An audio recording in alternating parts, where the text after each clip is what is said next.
بسم اللہ الرحمن الرحیم الحمدللہ رب العالمین والصلاة والسلام علی اشرف الانبیاء والمرسلین۔ آج کا موضوع ہے رمضان اور بچوں کی تربیت۔ رمضان المبارک میں بچوں کی اصلاح اور تربیت کے کئی پہلو قابل لحاظ ہیں، جن کا لحاظ کر کے بچوں میں رمضان کی قدر اور منزلت اور اس کا ادب اور احترام پیدا کیا جا سکتا ہے۔ ذیل میں کچھ اہم امور ذکر کیے جا رہے ہیں، انہیں بغور پڑھ کر عمل کیجیے اور انشاءاللہ آپ اپنے بچوں میں بہت بہترین اثر دیکھیں گے۔ اللہ تعالی عمل کی توفیق عطا فرمائے۔ سب سے پہلی بات یہ ہے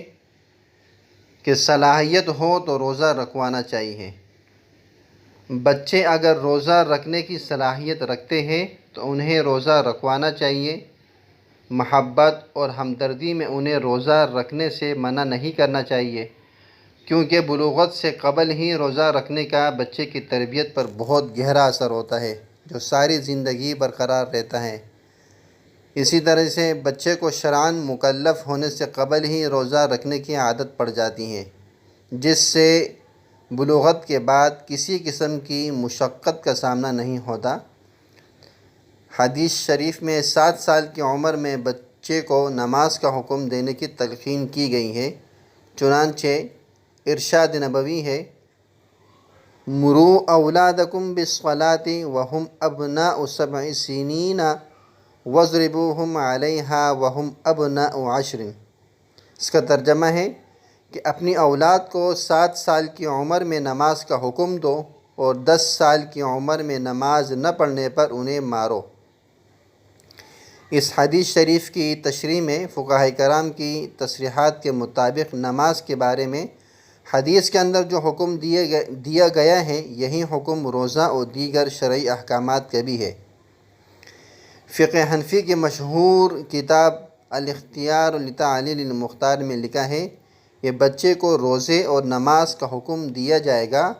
اور اسے شراب وغیرہ پینے سے منع کیا جائے گا، تاکہ اسے خیر کے کاموں کے کرنے اور گناہوں سے بچنے کی عادت و انسیت پیدا ہو۔ دوسری بات یہ ہے کہ بچے میں اگر صلاحیت نہ ہو تو زبردستی نہیں کرنی چاہیے، کیونکہ بعض لوگ بہت چھوٹی عمر میں بچوں کو زبردستی روزہ رکھوانے کی کوشش میں لگے ہوتے ہیں، جبکہ ابھی تک بچے میں روزہ رکھنے کی طاقت اور صلاحیت نہیں ہوتی۔ یہ طریقہ بھی غلط ہے اور بچے کے ساتھ زیادتی کے مترادف ہے، اس سے گریز کرنا چاہیے۔ تیسری بات یہ ہے کہ سمجھدار بچوں کو تربیت کی غرض سے کچھ دیر کا روزہ رکھوائیں۔ مطلب اس کا یہ ہے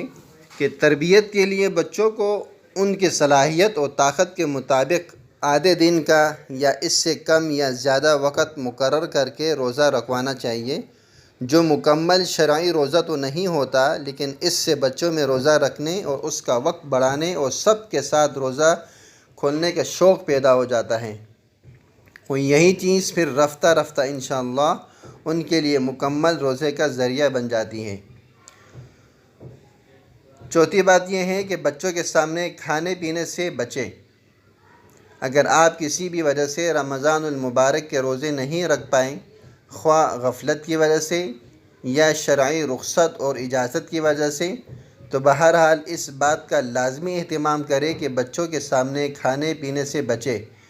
کیونکہ رمضان المبارک میں بچوں کا اپنے ماں باپ کو کھاتے پیتے دیکھنا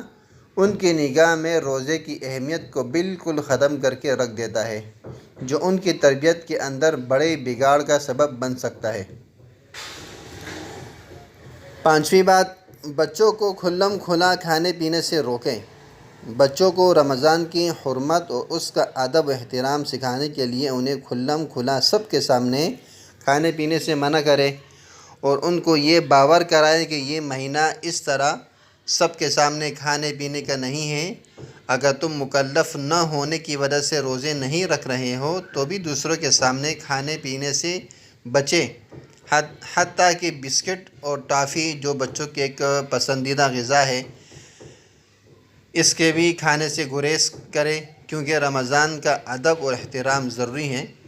اس تعلیم کا سب سے بڑا فائدہ تو یہ ہوگا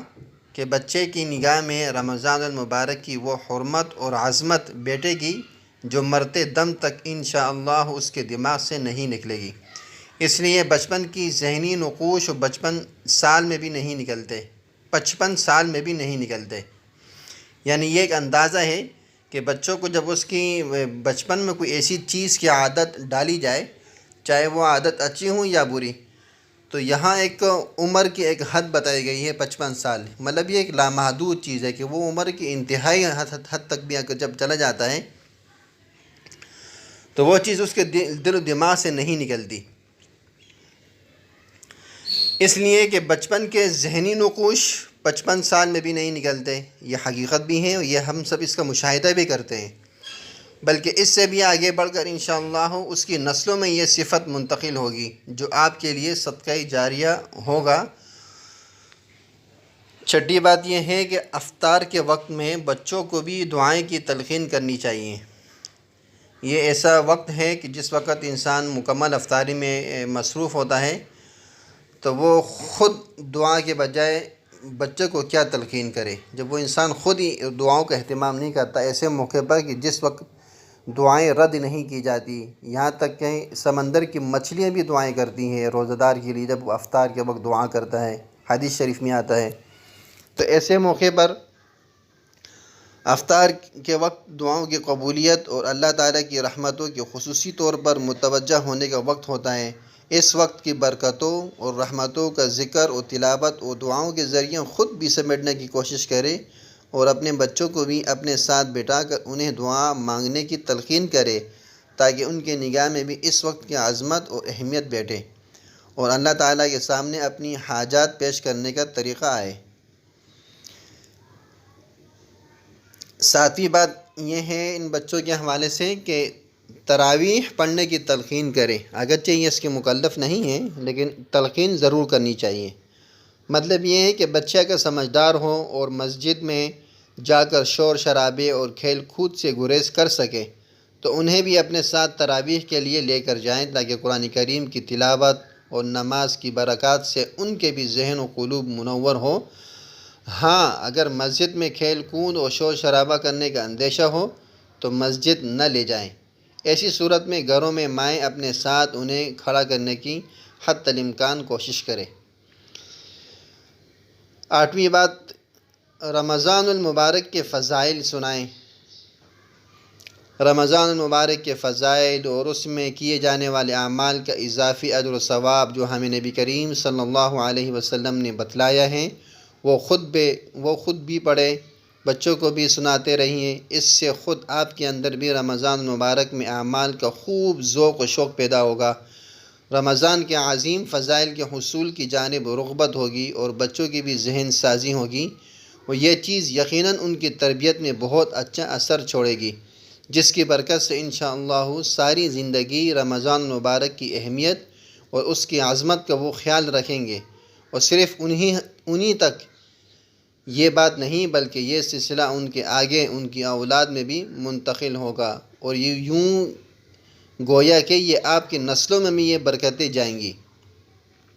اللہ تعالی ہمیں بھی اور ہمارے بچوں بلکہ نسلوں کو بھی رمضان کی عظمت اور اہمیت کو سمجھنے کی اور اس کی قدر کرنے کی توفیق عطا فرمائے۔